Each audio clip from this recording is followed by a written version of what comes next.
Savais-tu, l'enfant, que le sol brabançon est constitué de limon, une amicale particule de sable, et s'assure de la convivialité d'argile et de chaux? Et de génération de brasseurs de père en fils. Exact, et de père en fille également. Et chez les Lefebvre, on ne plaisante pas avec la transmission de l'art brassicole.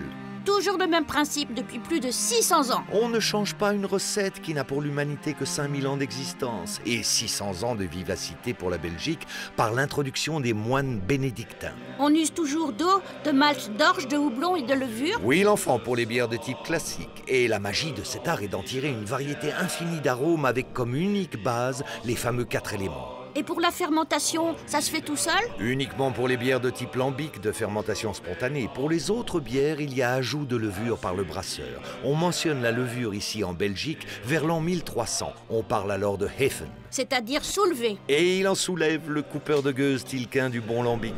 Tu me parles des brasseurs comme si c'était des grands vignerons. Mangue, citron, orange amer, ils te parleront tous en compositeurs de parfum ou en maître de chai lorsque la maturation se fait en cuve de bois. À condition de la consommer toujours avec modération. Tiens, je vois des moines presque transfigurés. Le sanctuaire de la bière, l'arbre de vie des aficionados. Ce sont des vrais moines? Aussi vrai que le soleil est vert, mais ils témoignent ainsi que leur art est un véritable sacerdoce. Et un hommage à l'apport des moines dans l'invention de la bière belge. Chut, ils semblent implorer la miséricorde. Ils ont quelque chose à se faire pardonner? Post tenebras spero lucem, après les ténèbres j'espère la lumière. Tradition et savoir-faire. Mon identité? Ta créativité. Raconte-moi. Sauvegarde-la. Mon patrimoine culturel immatériel. Mon patrimoine. Vivant.